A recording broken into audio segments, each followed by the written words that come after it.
My girlfriend has a boy best friend who is her ride or die, but I can't help but feel like she's been riding him in a different way because of how easily she postponed our anniversary trip for a spontaneous concert invite with him. I, 28M, have been dating my girlfriend, Sarah, 26F, for just over a year now, and while I love her, there's one thing that's been eating at me since the very beginning: her relationship with her male best friend, Jake, 27M. Jake has been Sarah's ride or die since college, and I knew from the start that they were close. But what I didn't realize was how much it would impact our relationship. I've always tried to be the chill, trusting boyfriend. I don't want to be the guy who's threatened by a platonic friendship. But, honestly, it's gotten to the point where I feel like I'm the third wheel in my own relationship. Jake and Sarah are practically inseparable. They hang out multiple times a week, dinners, movie nights, spontaneous late-night drives, and I'm usually not even invited. If I try to join, it's awkward, like I'm crashing their private joke-filled world that I'm not a part of. It stings, but I tried to let it go for the sake of keeping the peace. But then things started to cross a line. Jake texts her constantly, even when we're together on dates. It's not just casual stuff, either.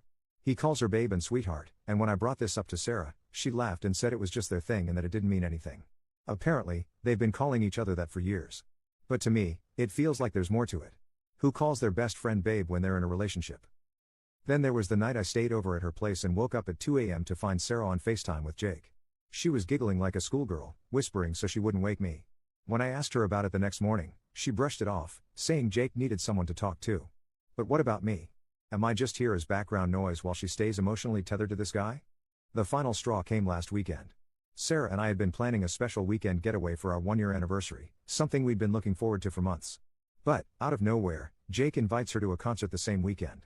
Sarah asked me if we could postpone our anniversary trip so she could go with Jake instead because it's a band they both absolutely love. I was floored. Our anniversary, something we'd been planning for months, could just be rescheduled for Jake? It was like I didn't even matter. I told her that this was too much and asked her to set some clear boundaries with Jake, like no more pet names, no more hanging out one-on-one all the time, and definitely no more prioritizing him over our relationship. She blew up at me, calling me controlling and insecure. She even said, "You knew Jake was part of my life when we started dating. Why are you trying to change me now?" Things got worse when Jake apparently told her that I was being toxic and trying to manipulate her. Sarah is siding with him, saying I'm overreacting and that nothing has ever happened between them. She's now furious with me for giving her an ultimatum when all I really asked for were some boundaries that would make me feel like I'm her boyfriend, not just a side character in her life with Jake. Now, Sarah's giving me the silent treatment, and I'm starting to feel like I've somehow become the villain in my own relationship. Am I losing my mind here? I'm not asking her to drop Jake completely, just to prioritize us and respect our relationship. But maybe I've been unreasonable. So, Reddit, am I a jerk for asking my girlfriend to set boundaries with her male best friend, or is this friendship way too close for comfort? Commenter, do everyone a favor and end this thing now. You will be doing Sarah a favor, she can have Jake. You will be doing Jake a favor, he can have Sarah. Most of all though, you will be doing yourself a huge favor because you can find someone who sees you as her ride or die and someone who is actually loyal to you because, after all, loyalty is the single most important factor in friendship, not being nice or liking the same things. Sarah does not believe she needs to be loyal to you. You know how I know? We can only truly know what we believe, versus what we think we believe, by watching how we act. He actions speak volumes. Commenter 2. Bro, she's in love with Jake, leave her. Hashtag holy fudging airball. Update 1. Hey Reddit, I'm back with an update, and let me just say, it didn't turn out how I expected at all. I first want to thank you all for the amazing support you all have given me. After reading over the comments and talking to some of you guys, I had made up my mind. I was done being second place in my own relationship, and I was ready to walk away. But what happened next surprised me. Saturday night Sarah came over to talk. I was prepared to have the breakup conversation, but before I could get a word in, she told me something unexpected. She had canceled the concert plans with Jake. She said that after our last conversation, she realized how serious I was, and it made her think about everything. She told me she had been selfish, that she had been taking our relationship for granted. She said she'd told Jake she couldn't go to the concert, and instead, she wanted to spend the weekend with me, no distractions, no third wheels, just us. I was honestly shocked. Part of me didn't believe it. For months, I had been asking her to set boundaries with Jake, and suddenly, she was doing it? It felt surreal, like a last-minute effort to save something that was already broken. But she seemed sincere. She apologized, not just for the concert situation, but for all the time she had ignored my feelings, dismissed my concerns, and prioritized Jake over us. She admitted she had been blind to how much it hurt me and said she didn't want to lose me. It was emotional. She was crying, and I could see how much it scared her that I was about to walk away. For the first time in a long time, it felt like she was choosing me. But here's the thing, as much as I appreciated her apology, it didn't magically fix everything. I told her that while canceling the concert was a good step, it didn't erase all the hurt.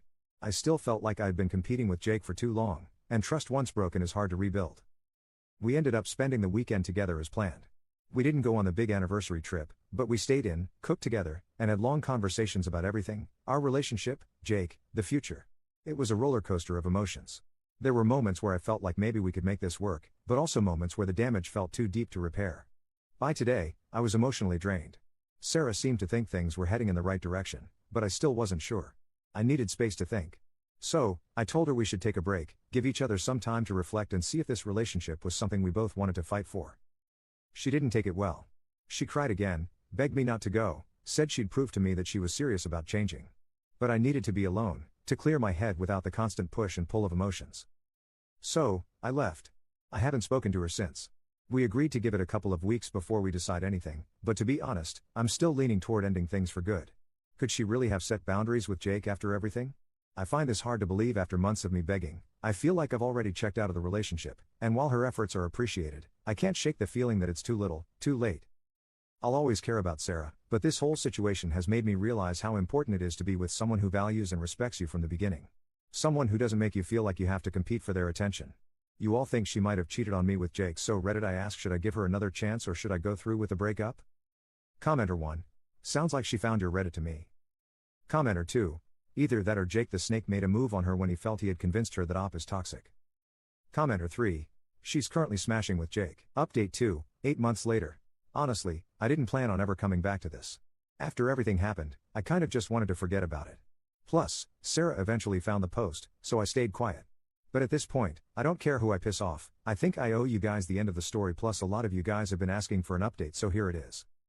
So, after my last post, we decided to go on a break. We had no contact for 2 weeks, and those 2 weeks messed with my head more than I expected. I didn't know what she was doing, who she was talking to, or where things stood. Eventually, I reached out and told her I wanted to break up. I thought I was ready. She broke down. Cried. Begged. Told me she'd cut Jake off for good. Said she'd block him, delete him, whatever it took. She told me she couldn't imagine her life without me and just wanted one more chance. And like an idiot, I gave it to her. Because I still loved her. This was the second person in my life I could say I truly loved. I didn't want to start over with someone new when I'd known her for so long.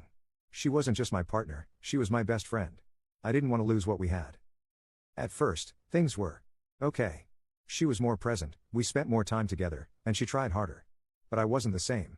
I had this weird feeling in my gut that I couldn't trust her, even if I pretended to. I just couldn't forget everything that happened. And I won't sit here and act like I was perfect either. When she was trying her hardest, I wasn't putting in the same effort. That hurt her. This went on for about 3 months. It started getting better, little by little. I thought we were making progress. I still wasn't all the way in, but I could finally say I saw a future with her. But the thing that really bothered? Jake. She did stay true to her word and unfollowed him when we first got back together. This was almost 4 months ago. But one day while I was at work, I was scrolling on Egg and saw that they had followed each other again. I asked her about it and she said it didn't mean anything, that they weren't talking. I let it go. Maybe I didn't want to know the truth. Fast forward a few weeks. We were at my place, and she had fallen asleep first. That's when I saw an Instagram notification. I couldn't open it, didn't know her password, and I wasn't about to try and scan her face while she slept. So, I ignored it. I couldn't sleep. I was restless. But I told myself I was overthinking, and I wanted to trust her. Fast forward another week. We went on vacation and were staying at a hotel. She asked me to grab something from the car, but the hotel room key was on her phone. So, she handed it to me. That's when my insecurities got the best of me, and I snooped while walking to the car. That's when I saw it.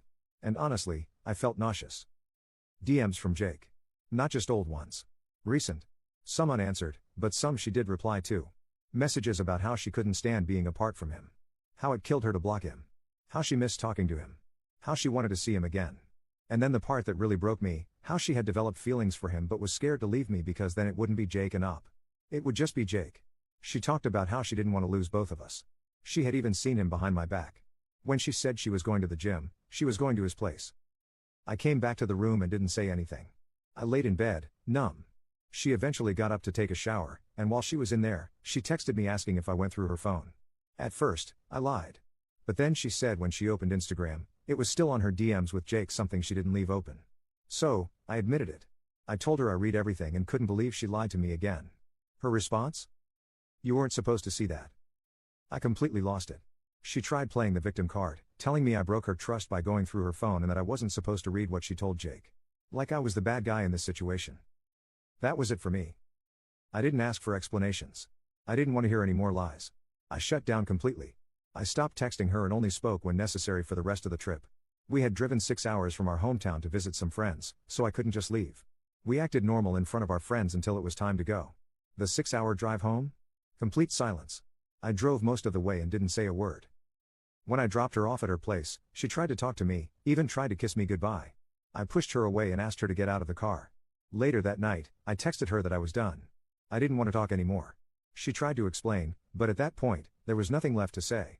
I gave her so many chances and she still chose to lie. Again, I don't know if anything intimate happened between them, and at this point I don't care anymore.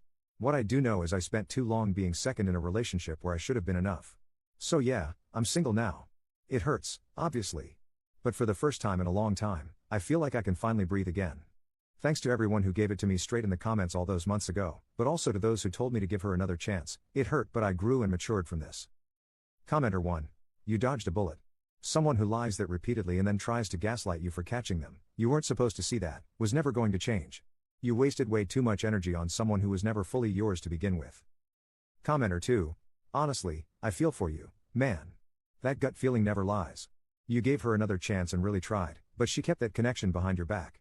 That's not love, that's emotional betrayal.